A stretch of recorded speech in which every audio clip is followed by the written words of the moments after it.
सभी को जय मसीह। मैं मुकुलदेव सिंह सभी का परमेश्वर की उपस्थिति में स्वागत करना चाहता हूँ। और जो वचन आज हम पढ़ने वाले हैं वो हमें मिलता है इब्रानियों 11वां अध्याय उसका पहला वचन। विश्वास आशा की हुई वस्तु का निश्चय और अनदेखी वस्तु का परिणाम है। हम इस वचन के द्वारा ये देख सकते हैं कि विश्वास क्या है। हमें ये देखना है कि विश्वास है क्या। विश्वास वो चीज़ है जिसे हम देख नहीं सकते मगर महसूस कर सकते हैं। अगर हम ये चीज़ें अपने जीवन में देखें तो हम इन सब चीज़ों से बहुत ज़्यादा घिरे हुए हैं। जैसे हम हवा को नहीं देख सकते, जैसे हम करंट को नहीं देख सकते, जैसे हम परमेश्वर को नहीं देख सकते, मगर हमें विश्वास ये करना होता है कि ये सब चीज़ें हैं। अगर हम विश्वास करेंगे कि परमेश्वर है तो परमेश्वर है, हमें ये भी विश्वास करेंगे कि परमेश्वर हमारे साथ है तो परमेश्वर हमारे साथ है।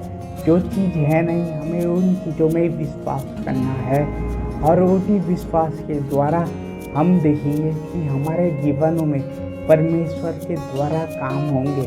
अगर हमारे जीवन में हम देखते हैं कई बार हम ऐसी परेशानी से गुजरते हैं जिनमें हम देखते हैं हमें कोई भी रास्ता नहीं मिलता, मगर हमें परमेश्वर से ये विश्वास करते हैं कि परमेश्वर आपने हमारे लिए कोई रास्ता खोल दिया है, कोई नया रास्ता खोल दिया है। और हम देखते हैं कि हमारे सामने हमारे विश्वास के द्वारा वो रास्ता खुल चुका है।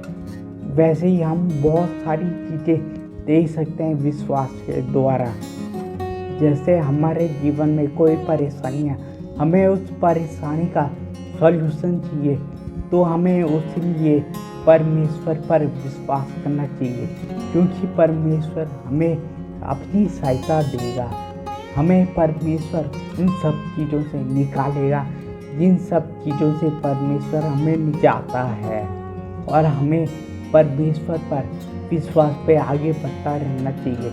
हम बात कर लेते हैं जिन चीज़ों से हम बहुत ज़्यादा घिरे हुए रहते हैं, जैसे कि लाइट हो गई, हमारा मोबाइल फ़ोन हो गया, हमारी बहुत सारी चीज़ें हो गई। जिन चीज़ों को हम देखती तो हैं चीज़ों पे हम ये नहीं देख पाते वो सब चीज़ें कैसी है। जैसे हम बिजली का करंट नहीं देख पाते, हम वो महसूस कर सकते हैं। अगर हम उसे महसूस कर सकते हैं तो हमें पता चलता है वो चीज़ है।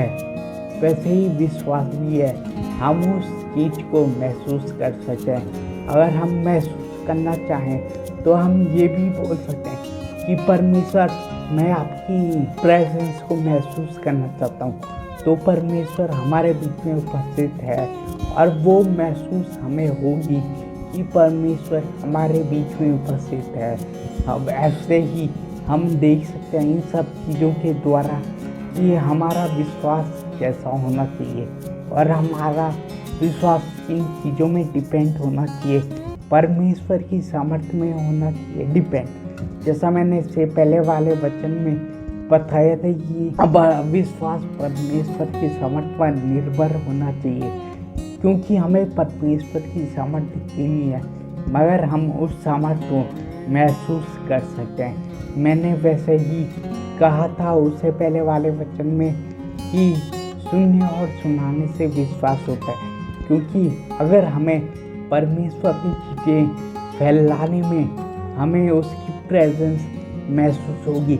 जब हम परमेश्वर की प्रेजेंस में चलते रहेंगे तो हम विश्वास करते रहेंगे, क्योंकि परमेश्वर की प्रेजेंस हमें दिखती नहीं है मगर हम उस प्रेजेंस को महसूस कर सकते हैं। वैसे ही हम देख सकते हैं, जैसे हम देख सकते हैं कि हमें परमेश्वर से कुछ चीज़ें मांगनी हो तो हम उसमें से ये विश्वास करेंगे कि उस चीज़ का जो भी हम परमेश्वर से मांगते हैं वो चीज़ हमें मिल गई है। तो हमारा विश्वास यहाँ पे क्या है, वो चीज़ हमें मिल गई है, क्योंकि जो चीज़ हमने जिस चीज़ के लिए प्रार्थना की थी और जो चीज़ हमें परमेश्वर दे रहा है हम उस चीज़ को देख नहीं रहे हैं, मगर हम उसे महसूस कर रहे हैं कि जब वो चीज़ हमें परमेश्वर देगा तो हमारी फीलिंग क्या होगी। तो हम देख सकते हैं उस फीलिंग के द्वारा हमारा विश्वास दिखता है, और उस विश्वास के द्वारा हम परमेश्वर पर आगे बढ़ सकते हैं।